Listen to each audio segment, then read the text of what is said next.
Hello, everybody. So today's hand is coming from Triton series JeJu event. This is main event, $100,000 buy-in, final seven, and the first place is $4.3 million. So let's jump into action right away over here and see how it goes. So Matthias Eisenberg coming in under gun plus one with ace 10-0. So we're gonna go through and show all the hands in solver and how solves will play. I find it very interesting how some of the range should be played over here. So let's jump in and take a look at Matthias's situation. So over here we can see that the stacks are undergun has 60 big blinds, MP 15, hijack 9 big blinds, cutoff is our chip leader Roman, and button is Patrik Antonius 28. This will you guys will see this will play a big bot.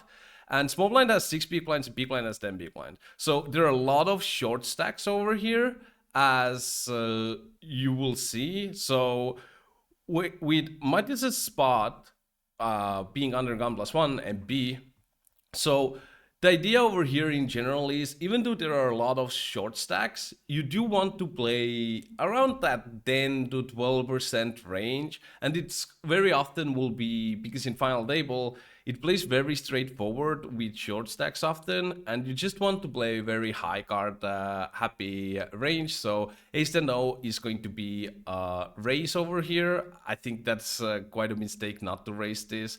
I guess he could have thought he's supposed to be playing like 10 or under that in these type of spots, but you can see like small pairs, like suited connectors over here. These do not open, and the reason for that would be like there's not that much post flop that's going to happen in general because, well, you don't really have much chips. And even if you go a post flop with a big blind, that's basically what can happen. You will see that you still value more to have that high card flop a top pair type of a situation, and you just put all the money in. But okay, let's move on with this one to Roman. Roman is our chip leader, so it's very interesting to see his strategy. I think we're gonna play Antonius' hand here as well before we analyze this spot. So Roman is coming in with the big chip lead, and Patrik Antonius is in the middle of the back, and he has quite a decision here. I think all the options are fine, as we will see in the solve. So Roman strategy will be super interesting over here, but let's take a look what Patrik does and then analyze it to the death. So, and the other guys will get away. Patrik just goes for the call, and before we take a flop, let's take a look what's the play over here for our players. So we can see the cutoff strategy is very interesting because of this big chip lead, right? So the way God off, what you want to think about playing from God off, typically in these type of scenarios when you have basically two very short stacks and the middling stack is you get to put a lot of pressure to the big stack, right? Big stack can't really play much against you. And the rest of the guys, they kind of want to ladder as well. So in Roman's shoes, what you want to think is, well, I want to start VPing. Like in this example, you're supposed to be VPing 73%, right? So how can I do that? Typically, you cannot go for a min raise with your whole range because you will be weak against three bets, especially against button three bets. You will struggle to call off the blinds.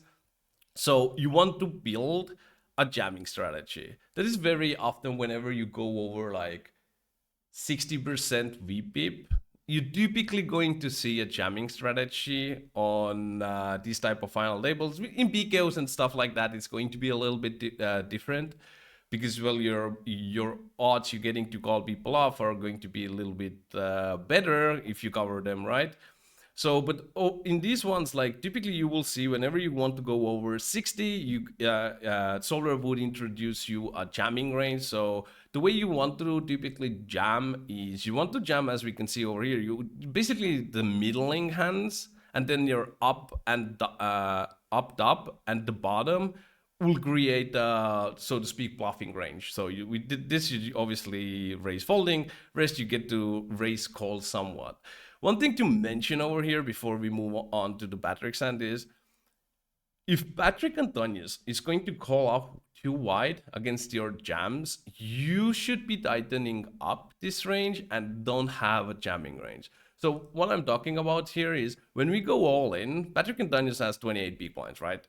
So his calling range should be jacks plus, mixing tens. So typically in these very high ICM spots, what you want to think is like, is my opponent calling ace king? Because often ace king is going to be a fold. You just don't get enough equity. And if they start calling you with ace king oh, well, they're calling way too often. And what's going to happen to this this jamming range now is it would just go out. And the reason for that would be all your jams, or like bottom of your jams, or like in general bottom of your range, is I'm getting a false, right? If people are not folding enough, well, you're not supposed to be going ahead and stealing as much, because with ICM everybody's talking like ICM pressure, ICM pressure. ICM pressure only works if your opponents are respecting it, that they have high risk premium, and they are supposed to be folding very good hands very often, right? Because if you cannot steal, well, that's the whole point with most of your range here, right? Because it's bottom, you normally wouldn't play Jack 3-0, but if people are folding as they should, you get to play this now, right? So it's a little bit adjusting. I'm not sure what Roman was thinking at the time. Maybe he doesn't. He would have not played this range. Also, it's very difficult to know if somebody is actually going to get this one right. In general, I would assume in high stakes games people are getting it right, but sometimes you still like, it can get very expensive for you to implement this type of a strategy, and then your opponent makes a mistake, causing you to lose EV along the way as well. So let's take a look at the Patrick's Antonius's range now. So once we go, Roman goes to min raise the god off. Patrik Antonius is actually supposed to be doing kind of whatever. Doesn't really matter what he does. So this hand actually matters a lot when we go to a boss flop, because often you want to think about like, where is the density of range coming from caller's perspective, right? Because if you look at this range, the Broadway cards are going to hit quite well, and the Broadway cards, when over here, king highs are actually not bad for Patrik, and ace highs, because he's going to have suited the ace highs, suited king highs, and ace queen o, king queen o. So some people will always flat ace king queen o, and we will see a king high flop. So this is going to matter in sense of how Roman can should be playing the boss flop. But we are nonetheless running this spot with this type of ranges for the boss flop. And let's take a look what's the flop and how are they going to go about it. So flop is king queen 8 with a flush draw. So Patrik Antonius has top 2 pairs, and Roman has open-ended straight draw with somewhat decent blockers to king jack king 10. I don't think it like matters that much, but I guess a little bit, because like you're blocking those suited combos, because Patrik Antonius is playing very short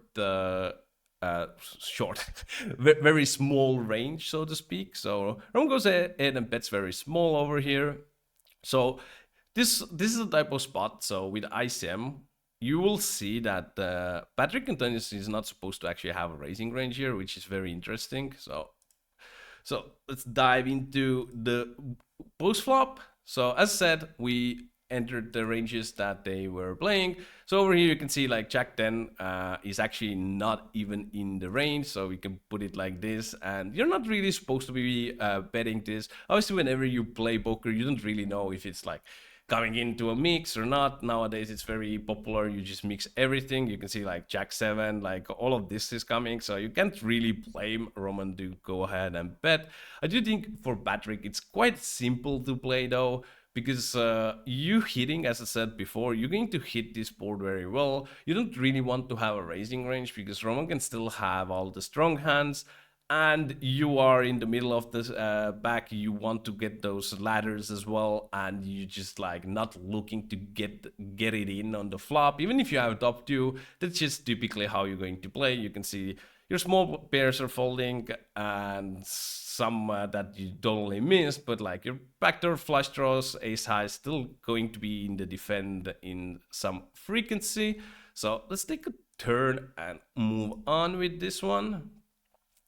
So turn comes deuce of diamond, giving Roman a flush draw, and he's going to have a lot of flushes in this spot now as well. And Roman typically, Roman just goes into a tank over here, and I think you mostly want to go for a check line here. It's very interesting that he decided to put pressure. And what's he's going to end up doing over here is he's going to actually choose a big size. So the big size, even though he's a big stack, it is going to be a thing, obviously. But let's take a look how his range is going to be built out over here after Patrik does his decision. But typically, whenever you size with ICM, you size very large. What's going to happen is you are now polarized. That's basically what that means. Because your typical like King X over here is not the hand that you want to really size up. So Patrik goes ahead and calls. So if we go and take a turn.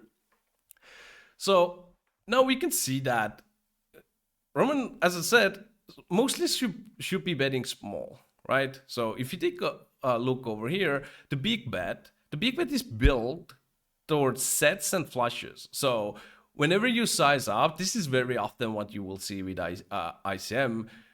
Whenever you size up on the turns, you're supposed to be betting flushes and sets.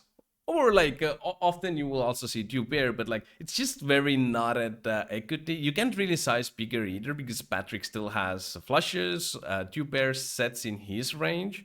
So it's very difficult to go any bigger than this on this turn.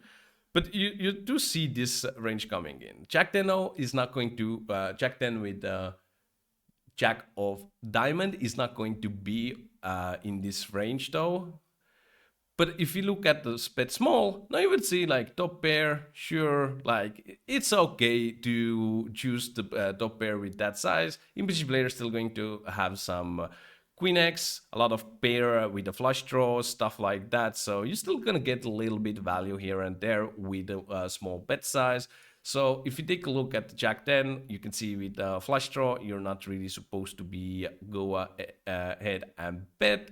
So once you do choose a bet, so something to mention over here, the bluffs you're going to choose here if you size up are going to be these Jack-Eye flush draws in general and a lot of 8x. So your 8-4, 8-3, 8-6. And the idea is like your 8x, you might think you have a pair and you have showdown value, but you really don't, right? Because if you go back to the flop, well, what do you beat in this range? If you have 8 here, after you bet the flop, what are you beating here? You don't beat anything, right? Like, sure, you can be like, 5, 6, 7, some ace size and stuff, but like, once it goes check, Patrik needs to bluff something. He's going to bluff the hands that don't have anything. And small bears will go into that range as well very often, right? So basically, even if you have an 8, you will get bluffed off from it, right? So you don't really have showdown. It's like, it's not 0, but it's close to 0, right? You're not going to go ahead and start check calling with a pair of 8s here against this betting range. Okay.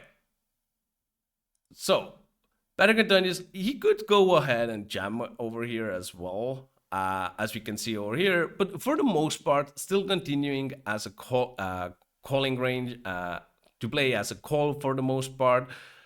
And yeah, I don't think there's too much to talk about it. It's just flush draws defending kinda. Queen X is now going to be a fold. It's just the way it's going to be. So let's take a river. And river is king of diamond.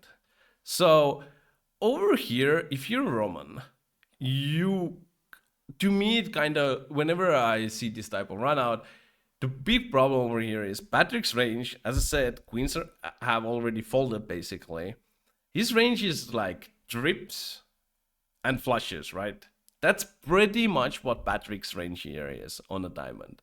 So with the 10 of diamond, you're now kind of in a weird spot where like you beat drips, but you don't beat king. Well, you beat drip kings, but you don't beat any other flushes. Like I guess you're gonna beat pocket nines, right?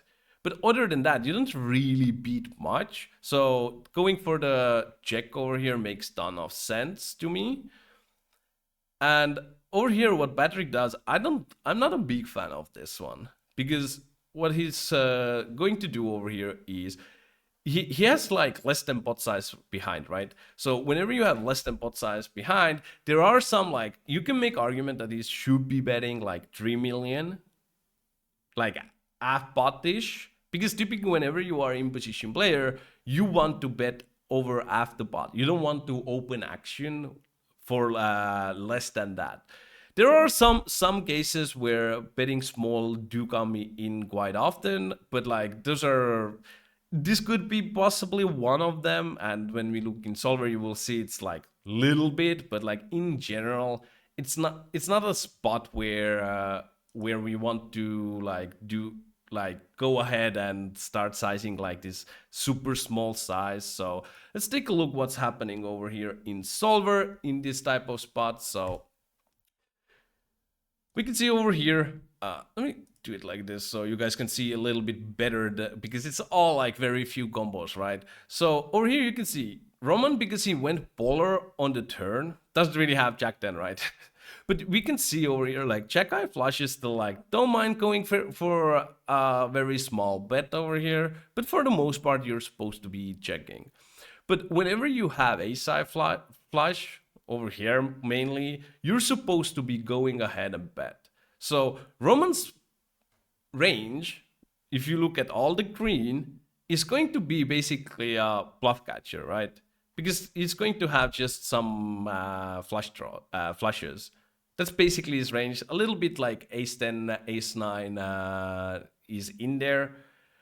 But once that's going to be true, well, why don't we just go ahead and jam in this spot, right? There is very little of this bet coming in. In general, I would just say like by default, you don't want to do it.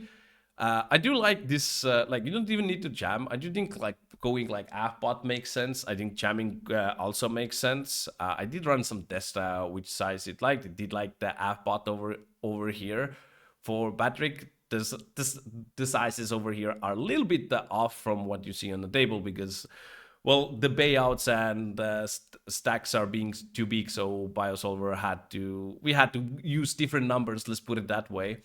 But you can see like you mostly want to still bet big with your boats and ace-high flushes because the range that Roman is going to end up is going to be a bluff catcher, right? Like sure you're gonna have like two combo, like this is going to be less than two combo. Like you can see over here, it's like very little weight on this because you're going to check some earlier streets and you're going to bet some on the river. So that's kind of like you very small on that. But like in general, like these are also small. It's not like high, like full weights, right? So over here, Roman's hand is indifferent. It does. So indifferent means that it doesn't really matter what it does. The EV of calling and folding are both same. It's 0, right? But he has to call sometimes because if he's not going to call sometimes, well, if he only calls these, then he's going to fold like 90 plus. And in that case, Patrick can go ahead and start bluffing everything. It's not easy for Patrick to find bluffs either. If we look over here, like he basically has Jack 10, and that's pretty much it. Ace Queen as well. Ace Queen and Jack 10 is Patrick's bluff. You can also, from Roman's perspective, you can also though think about it's not very easy for Patrick to find bluffs. Some people would probably never find bluffs over here, and the reason is you need to basically bluff ace queen. So you need to bluff queen over here. And some people are just like, maybe I win if I check, right? You're not going to win if you check, basically. But like some people, just the way they do think. So let's take a look what Roman did. I do think it's a tough spot in general. Over here, Patrik sized down, so I guess we can.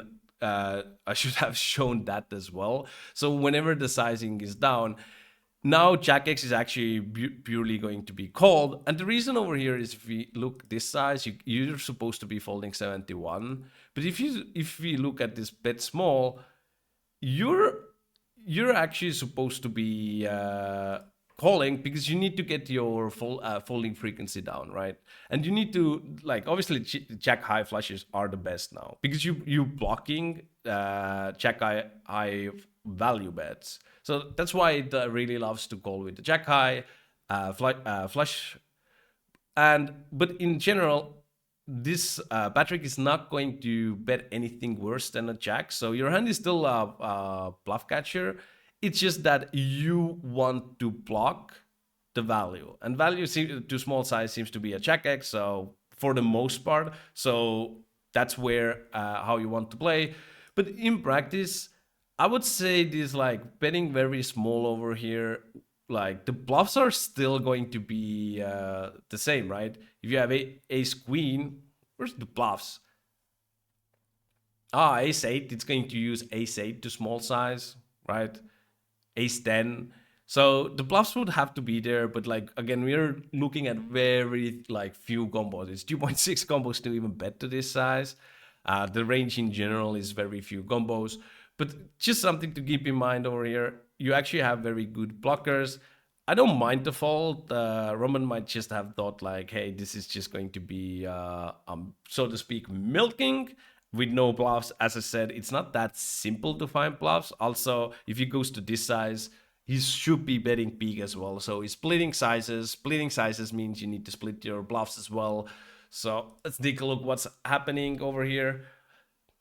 Jack 10, yeah, 10 of diamonds. So it's still indifferent because you don't beat any value. So it's still 0 EV. Just do not overfold here. Because if you start overfolding, what's going to happen is your opponent can overbluff, right? And make a ton of money. You could argue that this is not a spot where overbluffing will even occur over here. But yeah. Anyways, guys, thanks for watching the video, and I see you guys on the next one. If you like this content, click that subscribe button and see you around. Take care.